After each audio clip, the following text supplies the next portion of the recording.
even though there's fear, you feel that there's something inside bubbling and powers. You knew it would appear someday, but here it is, right in front of your eyes. The love that we felt for each other was building up. It got to a point where this is your family.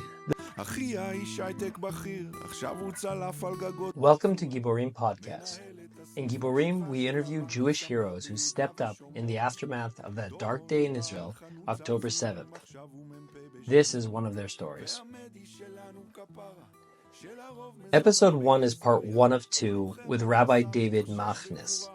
David is a miluimnik, or a reservist soldier, who was originally a non-combat army medic who found himself suddenly converted to combat. David tells us his story beginning with getting the call on October 7th through multiple missions in Gaza. David shares with us his experience dealing with fear, experiencing miracles, and what it was like serving under the iconic commander, the late Tomer Greenberg, who fell in battle. This is David's story. We're going to start at the beginning. Who are you? My name is David Machness, actually. I'm 38 years old. I'm married. I have 5 children. I teach in a yeshivat Isder. In my mandatory service, Right. I was a medic. I wasn't a fighter. I wasn't in a combat unit at all. And because in the reserve service, nothing is as tight as in the mandatory service, so there was a need for medics in the companies, like combat medics. They asked me, so you're going to be a combat medic now, you understand that? I said, oh, okay. And 4 years ago, our battalion was moved from that division to the Golani division. Basically, we all understood what it meant is that in case of, if there'll be a war, we'll be up front. Wow.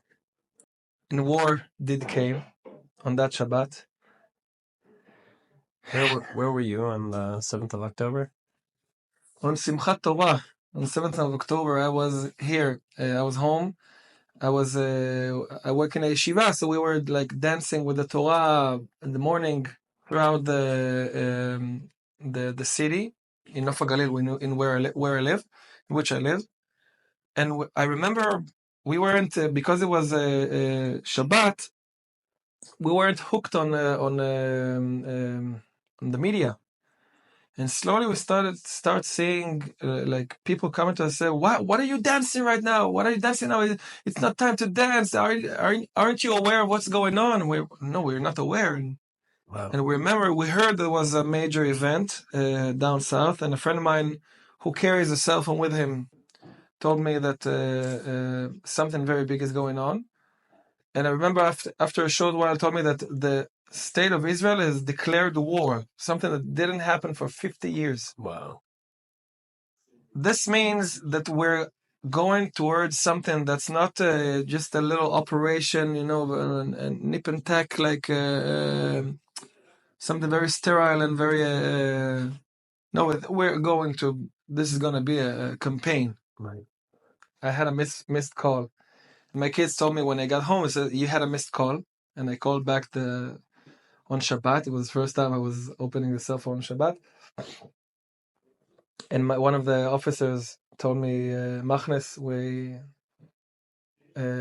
operated, and get your gear, get your stuff, and get to the base in which all of our equipment and our vessels are. It was a very... I remember that night we went to sleep next to our vessels in the sleeping bags, still trying to get like no clarity at all of what's going on. And I remember the number of casualties that night was 300. Wow. That's like how far away was it from what eventually turned out to be. Right. Before the numbers started climbing, every hour it seemed like they added 100. Every hour, like it went up in the dozens. And I was telling a friend of mine, this is no regular war, and this is something that the world needs to understand. This is the equivalent to this war would be Lord of the Rings. This is pure good fighting pure evil. at least the first step is to understand this is pure evil. This is not anything. Even in the Holocaust, there weren't the cruelty. They got the point of cruelty to which they got in 7th of October was something biblical. Something biblical. This is like sheer Amalek. Nothing else. I don't know if it's something.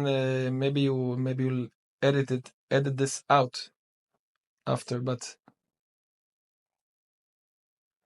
well, this is not a child's game, so we'll tell the truth as it is. There's a midrash saying that Amalek, in our first encounter with this nation, this Amalek, their favorite way, their favorite act of defiling our sanctity, our kedusha, our bodies. Sorry for the way I said, but to cut the Brit Milah, the brit, the male genitalia, to cut it and throw it up. And I have friends who've been to Shura. Shura is an army base to which all the bodies were brought.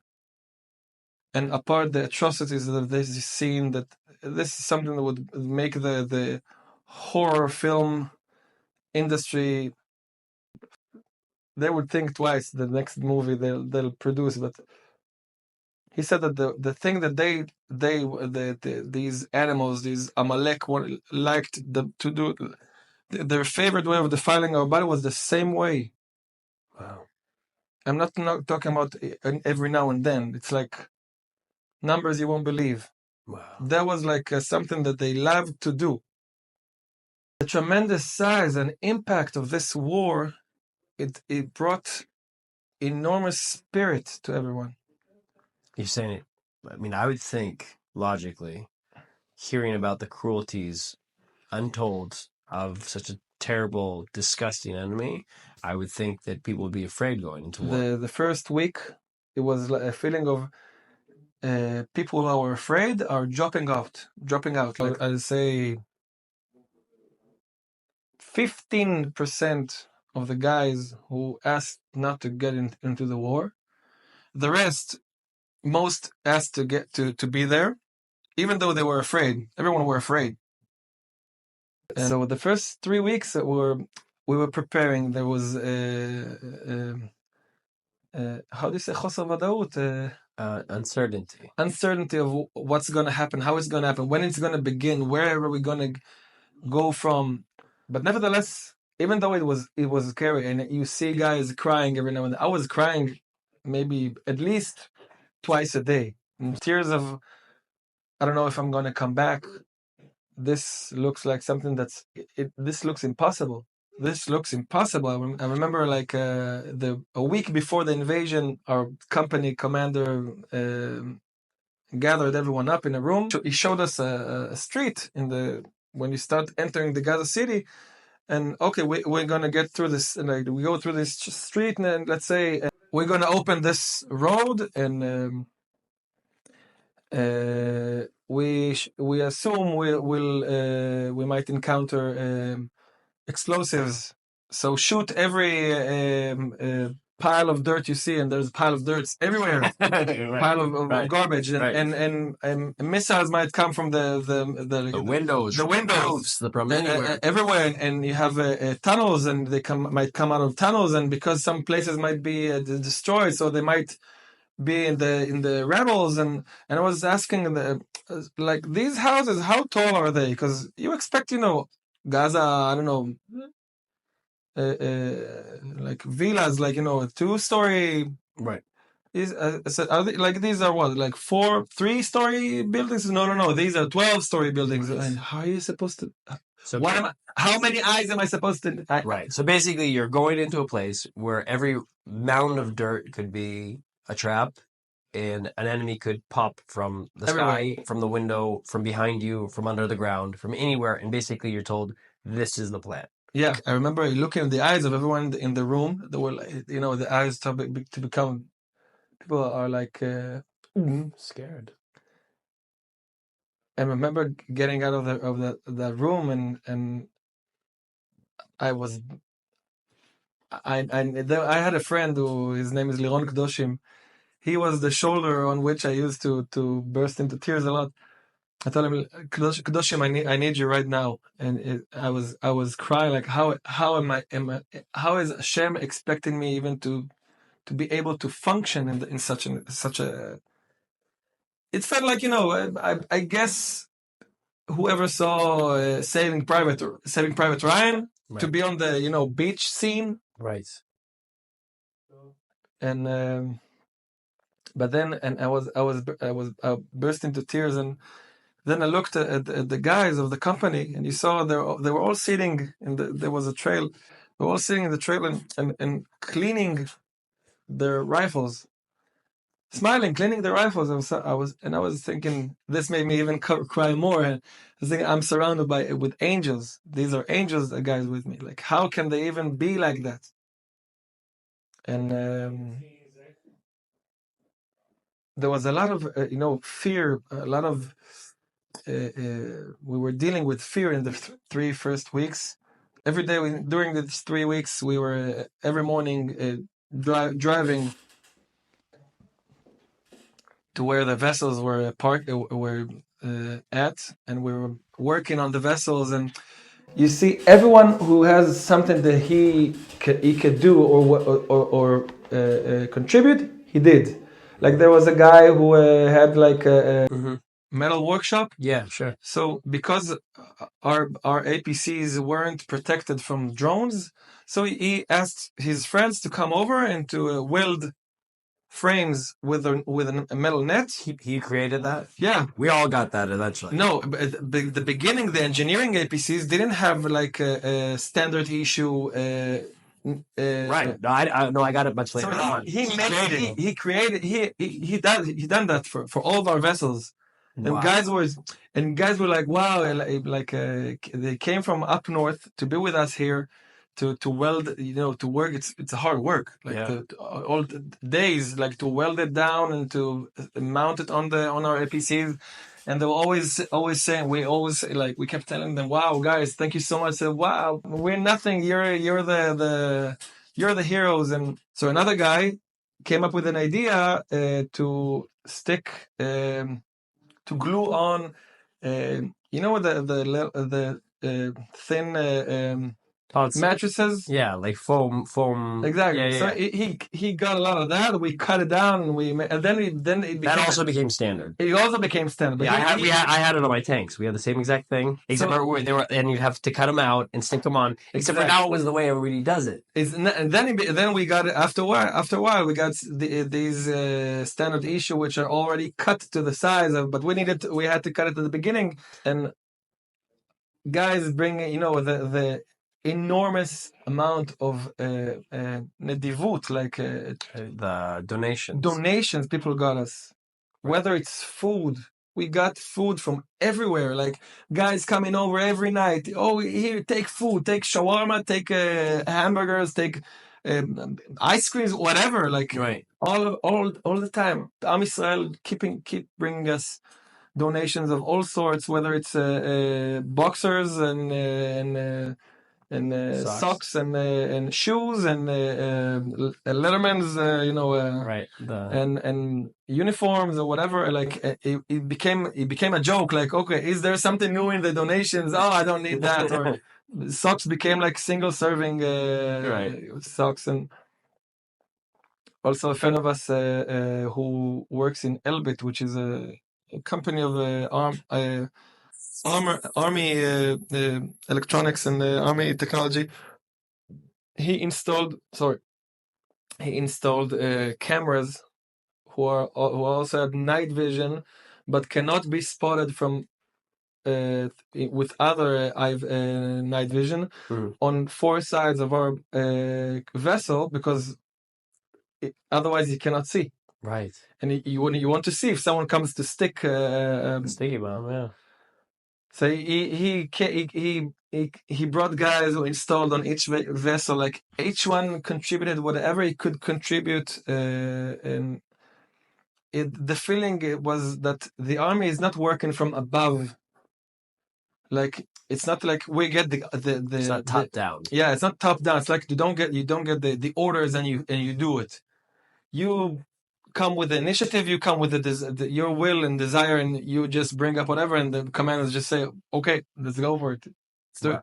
So this bottom up approach that you're talking about, and you're coming out of this meeting with the battalion commander, and everybody is kind of freaking out, and then you started seeing these initiatives, and you see the donations. You see initiatives all day, like it's. And also, that's helping you with the fear you feel in that moment. You feel like even though there's fear, you feel that there's something inside, like bubbling and powers that you didn't. You knew it would appear someday, but here it is, right in front of your eyes. Like it felt as if the army was had a redemption from all sorts of like spider webs. They got stuck to it, and all sorts of ideas and ideologies or whatever just became like like it came out of its shell and became something much like in the preparing of the tabernacle in the desert of Am Yisrael. It was the key element was the donations and the charity and the will to give from each one. So this is something biblical in terms of the donation and the desire. The goodwill was unbelievable. And guys, the love that we felt for each other was building up. It got to a point where this is your family. Eventually, we were told, okay, the invasion is going to begin in 2 days, and then we moved to the city of Netivot. Which is like a border town. It's probably it's a lot 4 kilometers. A lot closer to the Gaza Strip, and 3 miles from the Gaza Strip, basically. And we were told that we were sleeping in a school. Nothing was open. It was evacuated. Yeah, we were sleeping in a school, and we were told that in the evening, go to a different school. There's a event for the battalion, the 13th battalion of Golani, to which we're assigned.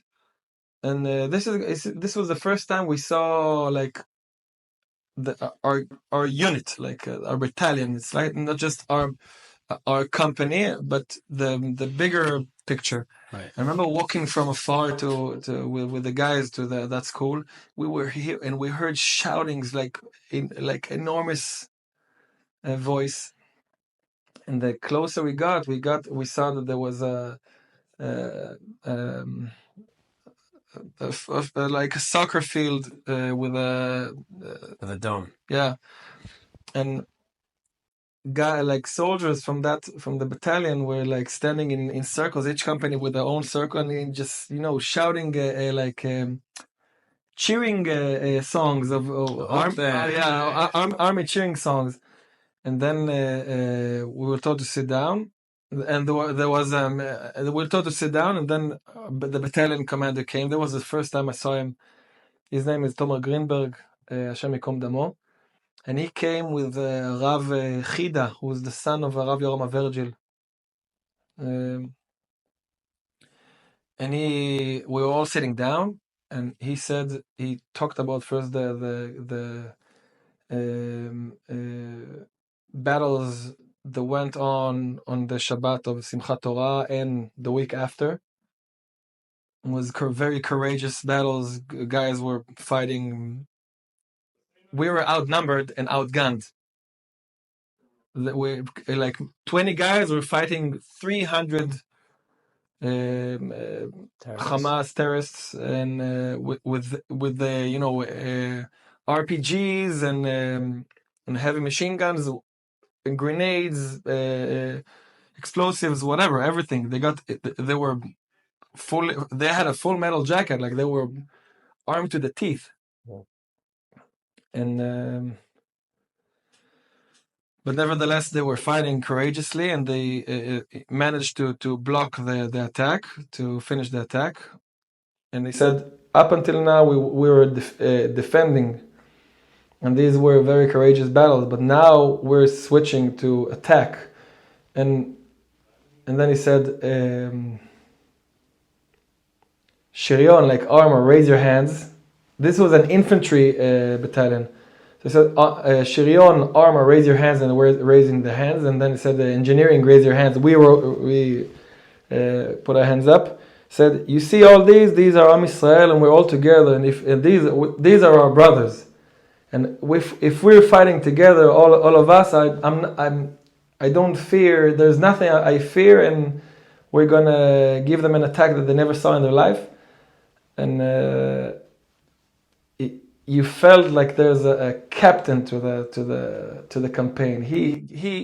He was able to bring up a battalion. His battalion lost 41 soldiers, and these guys were 18 years old, 19 years old. On the first day. On the first day. Yeah. And they lost on October 7th, just to be clear, right? And this is this guy who's coming with full spirit. He wasn't there on that Shabbat. He was when the first time he heard about the events, it was 7 a.m.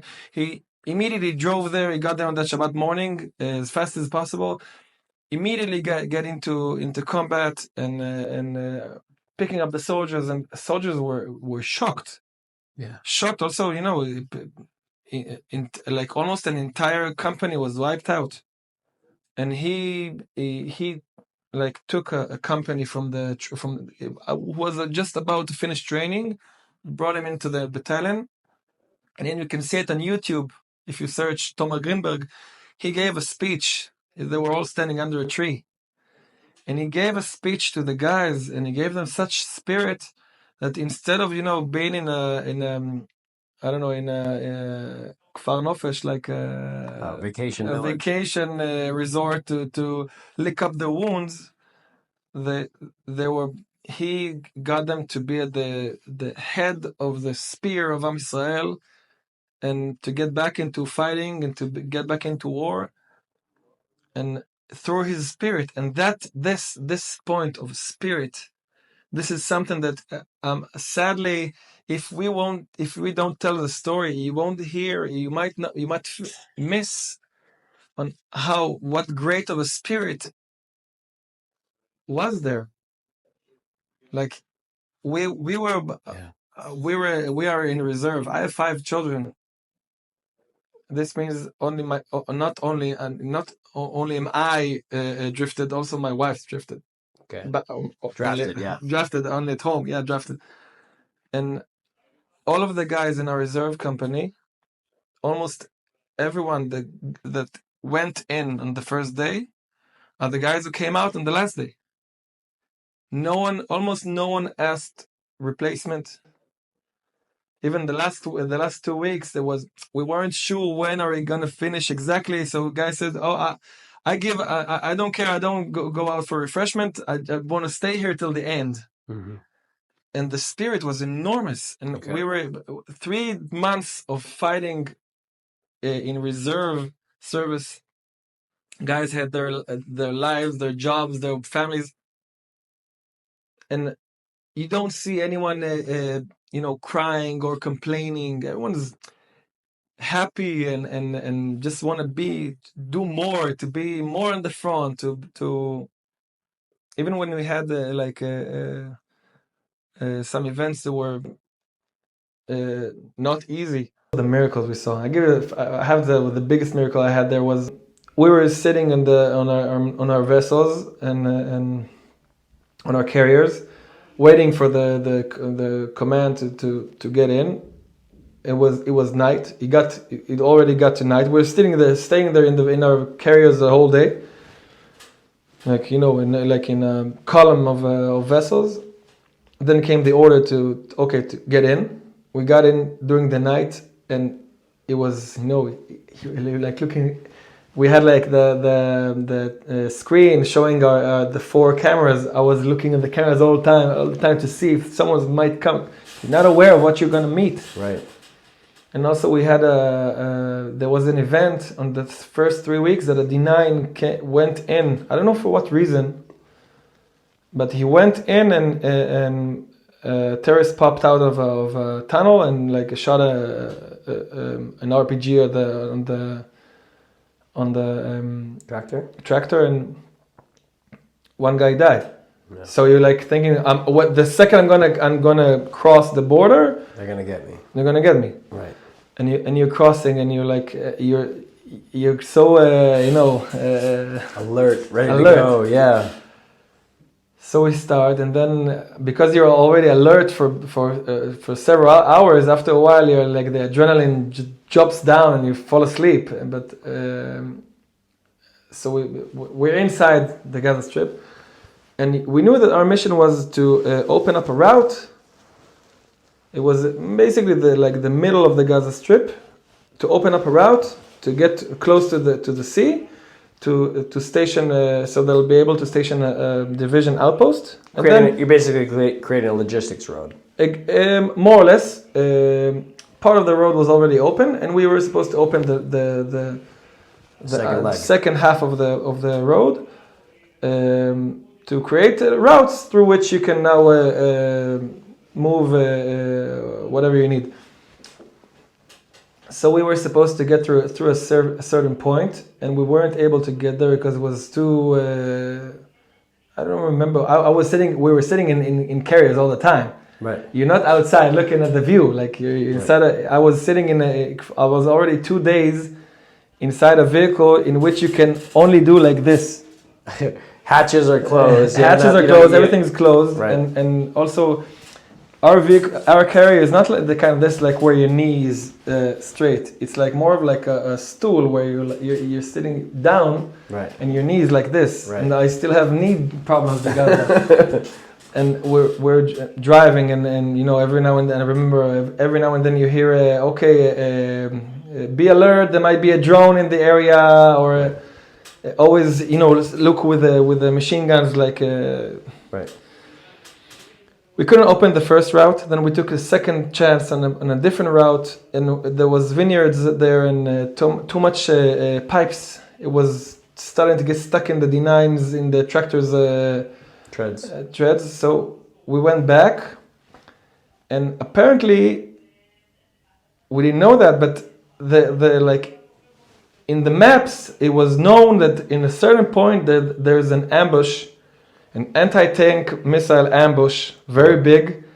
It was called the Karish. Karish is like a shark, right. Shark outpost. Right. That's the name the IDF gave for that Hamas outpost.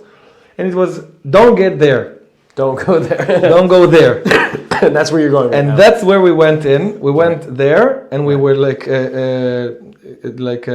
people forget that humans run these things, and so you could know you could have intelligence about a certain area, but because it's nighttime, because the mud in the difficult conditions don't allow you to pass through it. Next thing you know, you're in that place you didn't even know. A war is not something sterile. Right. You can know everything from advance, but when you get there, you might encounter problems that you're not aware of, like movement of a column of vessels, or enormous metal vessels. Right. Something that's not easy, and it might get stuck in the sand. The whole area of the Gaza Strip is sand. Is beach, right.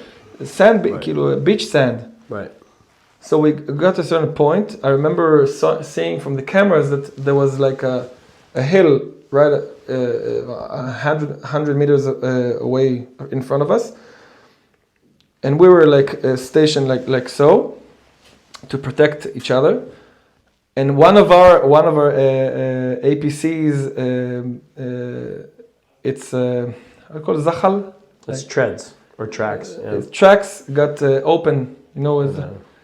So basically means you can't move forward. It basically means it cannot move unless you drag it, and you cannot go outside now to hook it up, because something takes an hour or 2 hours. It takes an hour, 2 hours. And exactly, and it's not a very. We're in new terrains, Wait, so just to summarize, we're going into the Gaza Strip for the first time. It's nighttime, right? And you were told not to go to this one shark outpost by Hamas. And the whole battalion goes there. And the whole battalion ends up there. And on top of that, one of the armored personnel carriers has now lost a tread and can no longer move.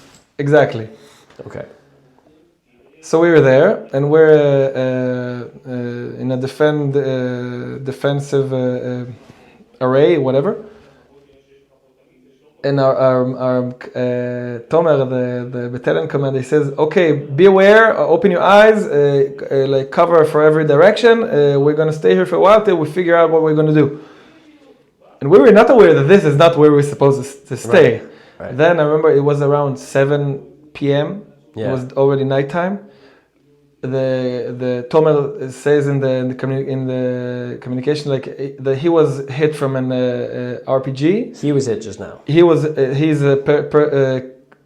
carrier was hit from an RPG, and then starts a charade of explosives, of booming everywhere, and you're not aware, not sure who's fighting, who's shooting, what's shooting, where it's shooting, where to shoot. Like it's nighttime, and you don't have very good night vision. Like the cameras that were installed on our carrier are cameras that you can see like 2 meters away. Right.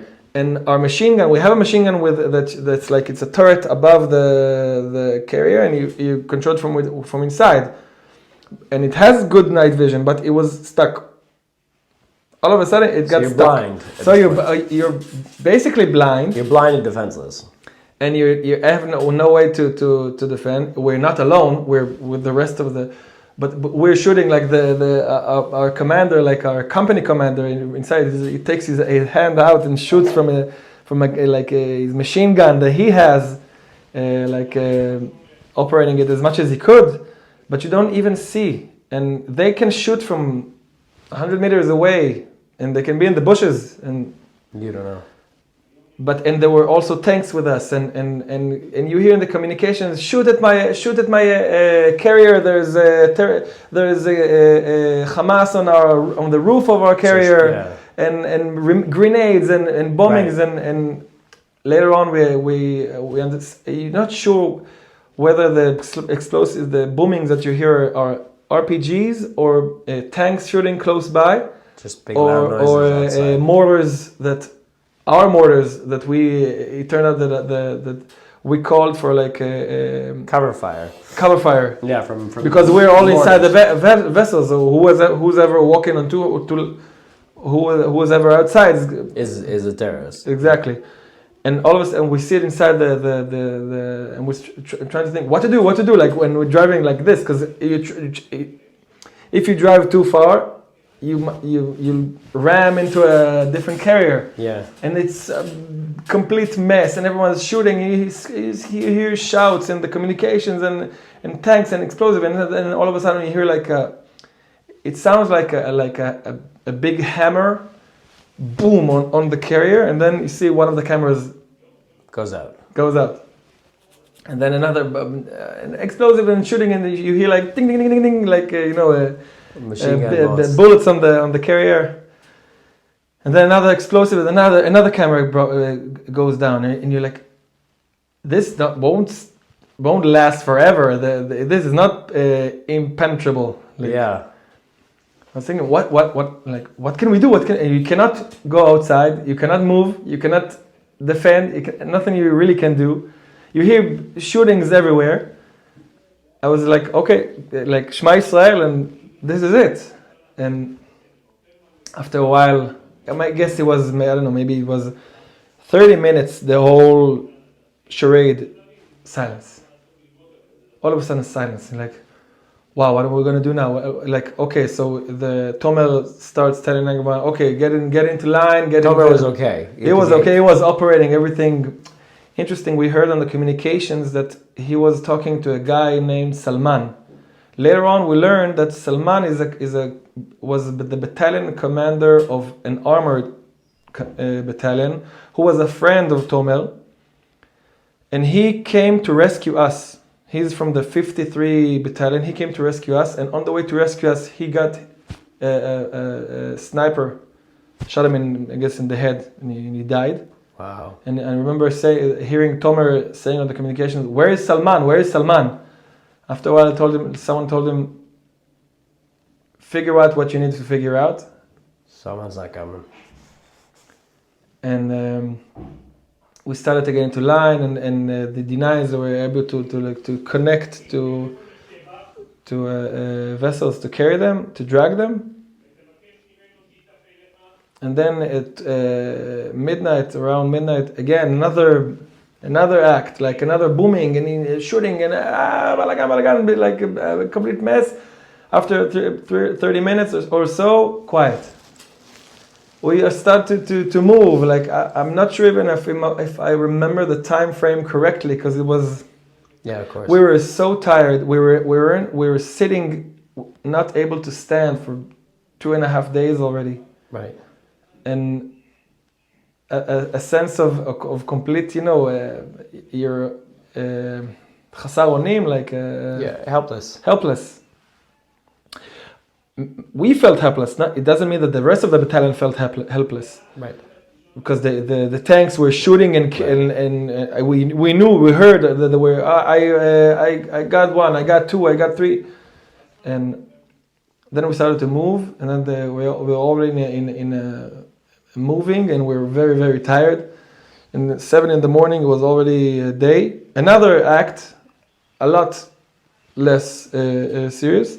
Again, after a while, it was finished, and we got to an outpost, an outpost of a different battalion. We opened up the hatches. We got out for the first time in 3.5 days or 4 days. It was Friday. Mm-hmm. First time you stand. We look at each other. No one's hit. You look at the vehicles and the vessels. You see, the metal, like the outside compartments and the anti-bazooka plates missing and fell down, and everything is like a wreck, but no one got hit. Wow, miracle. We got out and we said, wow, this was a miracle. And then intelligence comes up, and they say on the communications that it turns out that we were able to kill 40 Nukhba. Which is the elite unit of Hamas. 40 Nukhba fighters. We felt this was an outstanding way to begin war. Thanks for listening to David's story. Be sure to catch part 2. נכון כולם נראים רגילים, אבל אנחנו עם של גיבורי על. בכל אחד תמיד מסתתר חייל, מוכן להציל את העולם.